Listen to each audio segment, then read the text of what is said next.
네, 안녕하십니까. 유영선 목사입니다. 오늘도 아침 묵상에 오신 성도님들 환영합니다. 이 전쟁은 하나님의 전쟁이라고 했고, 하나님의 전쟁에 참여하기 위한 그 무기는 첫 번째가 말씀, 그리고 겨자씨만한 믿음일지라도 진짜 믿음이라고 했고, 두 번째가 그 하나님을 기억하는 것이라고 했고, 세 번째가 그것을 후손들에게 물려주는 것이라고 했고, 네 번째가 할례를 행함으로 이집트의 수치를 벗어버리고 내 발에 신을 벗는 것이라고 했습니다.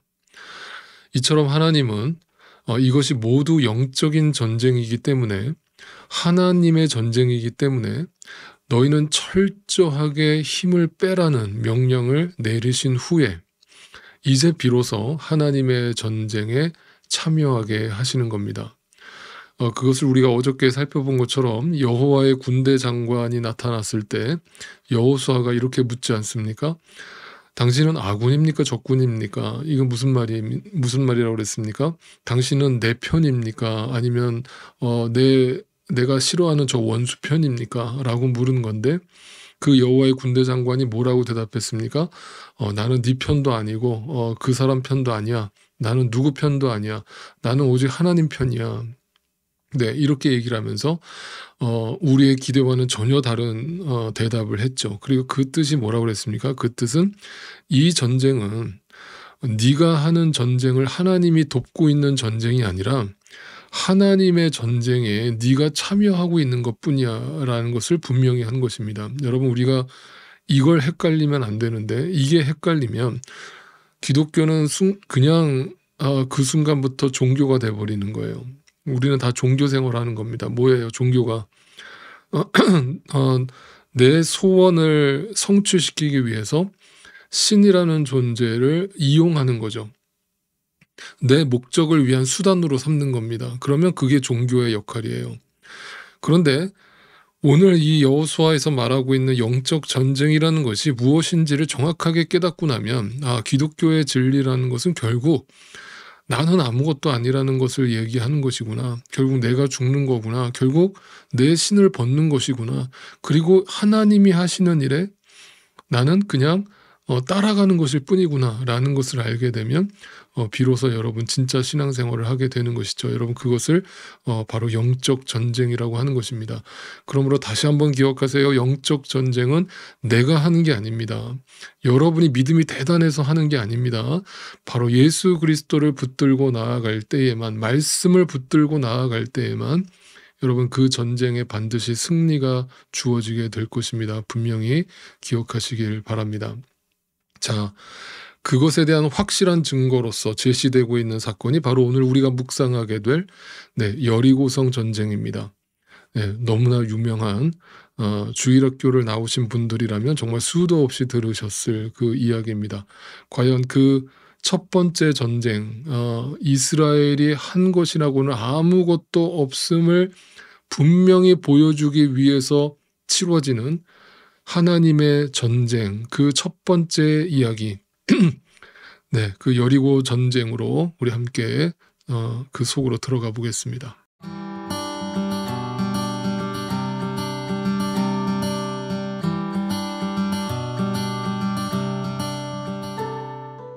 자, 우리 먼저 6장 1절 말씀부터 한번 읽어보겠습니다. 자, 6장 1절. 여리고성은 이스라엘 자손을 막으려고 굳게 닫혀 있었고 출입하는 사람이 없었다.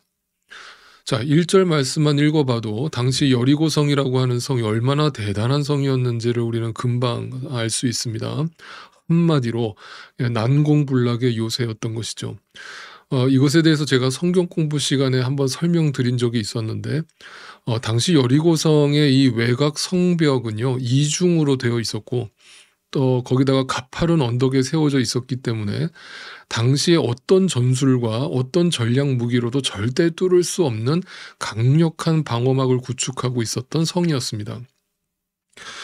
더더군다나 어제 말씀드렸듯이 그 가나안의 왕들은 지금 이스라엘의 소문을 들었고 그것 때문에 두려워서 벌벌 떨고 있다고 그랬습니다. 그러니까 그 말은 만반의 준비를 하고 있었다는 얘기가 되는 것이고, 그 탓에 외부와 연결할 수 있는 모든 문을 봉쇄하고 한마디로 쥐새끼 한 마리 들어오지 못할 강력한 수비 태세를 갖추고 있었을 것이라는 겁니다.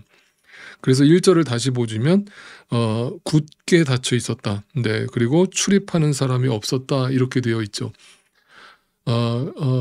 그러나 그렇게 단단한 요새가 아니었다고 할지라도 이스라엘은 광야에서 40년 동안 걷기 운동만 한 사람들이기 때문에 사실상 어떠한 전쟁 경험도 없기 때문에, 그리고 군사적 훈련도 받은 적이 없기 때문에 사실은 이게 뭐 그 성과 상관없이, 그 성이 얼마나 강력한 방어 체제를 가지고 있느냐와 상관없이 누가 봐도 이 상황은 한마디로 절대 이기기에 불가능한 상황이다. 네, 승률 0%의 싸움이다. 우리는 이렇게 볼 수 있는 거죠. 그런 가운데 하나님은 그들에게 뭐라고 말씀하시는지를 한번 보시죠. 2절입니다. 주님께서 여호수아에게 말씀하셨다. 내가 여리고와 그 왕과 용사들을 너의 손에 붙인다. 자, 여러분 펜이 있으시면 거기 붙인다에다가 동그라미를 쳐놓으세요. 제가 읽어드린 지금 세번역 성경은 이것을 더 확실하게 표현하고자 붙였다라는 동사를 썼는데, 원어를 살펴보면 네, 주었다, 베풀었다 등 이 동사는 한마디로 완료형으로 사용되고 있습니다. 즉 다시 말하면 지금 이스라엘 백성들은 그 여리고성의 근처에도 가지도 않았고 그 안에 들어가지도 않았는데도 불구하고 하나님은 이미 이 전쟁이 끝난 싸움인 것처럼 말씀하고 계신 거죠. 그러니까 인간적인 눈으로 보면 야, 이거 어떻게 이겨? 라면서 거의 자포자기하는 상황인데, 하나님은 지금 이스라엘 백성들한테 야, 이 싸움은 이미 끝난 싸움이야 라면서 장담을 하고 계신 것이죠. 어떻게 보면 이건 우리에게 뭘 얘기해 줍니까? 믿음이라는 것을 다시 한번 생각해 보게 되는 거죠. 여러분, 믿음이라는 것은 보고 믿는 겁니까? 보지 않고 믿는 겁니까? 네, 너무 제가 유치한 질문을 했죠. 네, 보지 않고 믿는 걸 믿음이라고 하죠. 내 눈에는 지금 안 보입니다. 내 눈에는 이건 절대 불가능해요. 근데 하나님은 우리에게 이렇게 말씀하시는 거예요. 야, 가능해. 내가 함께하면 가능해. 야, 이미 끝난 싸움이야. 야, 너는 그냥 내 말대로 가기만 해. 네, 우리에게 요구되는 것은 믿음인 것이죠. 오늘도 내일을 알지 못하는 유한한 존재인 나에게 하나님은 성경 말씀을 통해서 오늘도 우리에게 믿음을 요구하고 계시는 겁니다. 여호수아야, 이스라엘 백성아, 형선아, 두려워하지 말고 내가 이미 끝낸 싸움이니까 나만 믿고 따라와. 그 말씀을 여러분이 전적으로 의지하여서 승리하실 수 있게 되기를 바랍니다. 자, 그 뒤에 이제 3절부터 구체적으로 어떻게 행동해야 될까를 얘기해 주는데, 우리가 너무나 익히 잘 알고 있는 황당한 명령이 주어집니다. 하루에 한 바퀴씩 6일 동안 그 여리고성 주위를 돌아라. 그리고 7일째 되는 날에는 성을 7바퀴 돌아라. 그리고 마지막으로 제사장들이 나팔을 길게 불면 모두 큰 함성을 질러라. 라고 하는 명령입니다. 그러면 그 이중으로 쌓여져 있는 절대 무너질 것 같지 않던 여리고성의 성벽이 무너져 내릴 것이다. 이렇게 정말 황당하기 그지없는 명령을 내려주시는 것이죠. 자, 이 황당하게 보이는 명령을 여호수아는 그대로 순종하여서 이스라엘 백성들에게 하달했고, 이스라엘 백성들은 그 여호수아의 명령을 듣고 그것이 곧 하나님의 명령임을 알고 온전히 순종하는 모습을 보여줍니다. 우리는 여기서 이렇게 황당한 명령에 이스라엘 백성들이 일사불란하게 그 명령에 순종하는 모습을 보면서 솔직히 좀 당황스럽습니다. 왜냐하면 이 사람들이 이런 사람들이 아니었는데 말이죠. 어떻게 불평 한마디를 안 했을까? 이렇게 황당한 명령이 떨어졌을 때 어떻게 이제 우린 망했구나, 우리 이제 죽었구나 라면서 그 무리를 이탈하는 사람, 탈영하는 사람이 없었을까? 여러분, 이스라엘이 뭔가 지금 달라졌다라는 걸 느끼십니까? 네, 달라졌어요. 여러분 누구 때문에 달라졌습니까? 여호수아 때문입니까? 아니면 그들의 믿음이 대단해졌기 때문입니까? 네, 절대 아닙니다. 여러분 착각하지 마십시오. 그래서 어떤 분들은 이 여호수아서를 가지고 여호수아의 리더십이 얼마나 훌륭하냐 이러면서 리더십 세미나 주제로 삼기도 하고, 또 부흥회를 통해서 이거 봐라, 이스라엘 백성들이 가진 믿음이 얼마나 크냐, 너희도 이런 큰 믿음을 가져라 라는 식으로 전하는 경우가 종종 있는데 네, 전혀 그런 뜻이 아닙니다. 지금까지 저와 함께 여호수아서를 앞에서 1장부터 쭉 같이 묵상해 오신 분들이라면 그 이유를 이제 분명히 아실 겁니다. 여러분 누가 이렇게 만드신 겁니까? 네, 하나님이 이스라엘 백성들, 그 불평투성이던 그 이스라엘 백성들을 네, 이렇게 바꿔 놓으신 것이죠. 여러분 여기서 기억해서 분명히 잊지 마세요. 여러분이 홍해를 건널 때만 해도 내가 지금 이 여리고성 앞에서 이 황당하기 그지없는 명령에 아멘으로 순종하게 될지는 전혀 예상하지 못했을 겁니다. 그건 뭐냐 하면 하나님이 지금도 나를 계속해서 나의 믿음을 성장시키고 계시다는 증거입니다.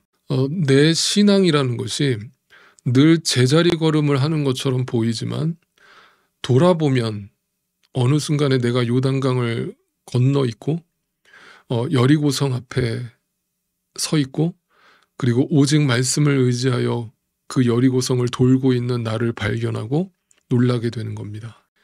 그 모든 것이 전적인 하나님의 은혜이며 그 믿음이 나로부터 나온 게 아니라는 사실을 기억하고, 그럼에도 불구하고 이 어린아이와 같은 나를 하나님은 계속해서 나의 믿음을 성장시키고 계시다는 사실을 꼭 잊지 마시기를 바랍니다.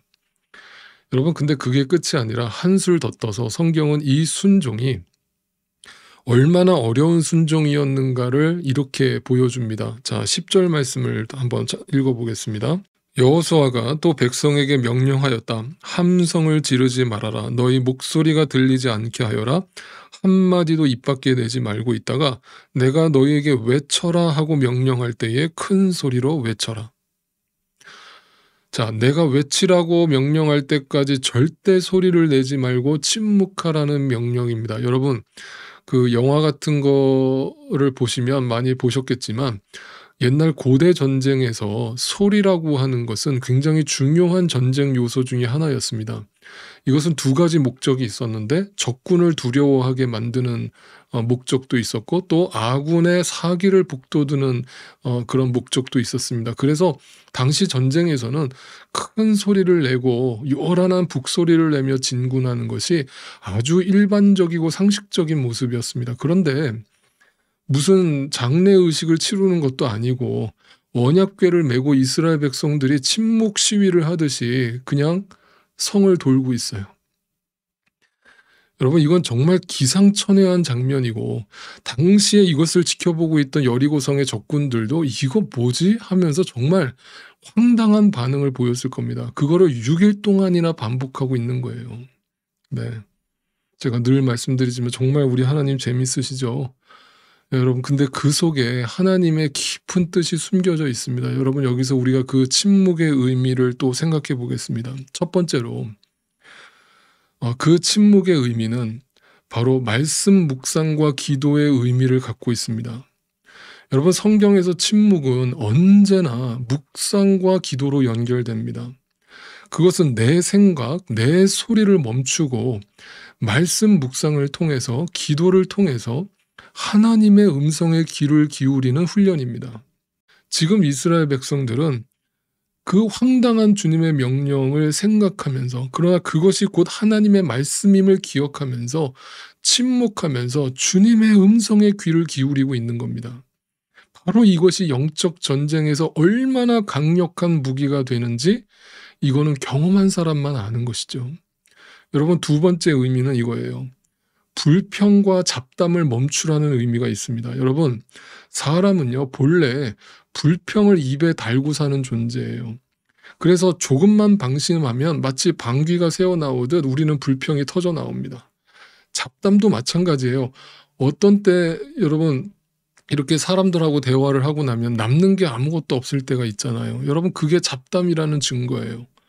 물론 가끔가다 그런 대화들도 물론 필요합니다만 신앙생활에는 전혀 도움이 안 된다는 뜻이에요. 여러분 이스라엘 백성들은 불평하고 잡담의 선수들이었고 프로들이었습니다. 그들이 광야 40년 동안 한 거는 그거밖에 없어요. 늘 불평하고 원망한 거밖에 없어요. 만약 성을 돌고 있는 이스라엘 백성들에게 말을 하도록 하나님이 허용하셨다면 여러분 어떤 결과가 초래됐겠습니까? 첫째 날은 적어도 믿음으로 걸었겠죠. 양심이 있으니까, 본 게 있으니까. 그런데 한 셋째 날 정도 되면은 이제 입이 슬슬 근질근질합니다. 야, 우리가 지금 뭐 하고 있냐? 야, 이런다고 저 성벽이 무너지겠냐? 야, 이거 완전 미친 짓 아니야. 여러분, 불평은요, 불신과 같은 말입니다. 그리고 그 불평은요, 절대로 나에게서 끝나지 않고 전염병처럼 돌아서 내 주변으로 번져갑니다.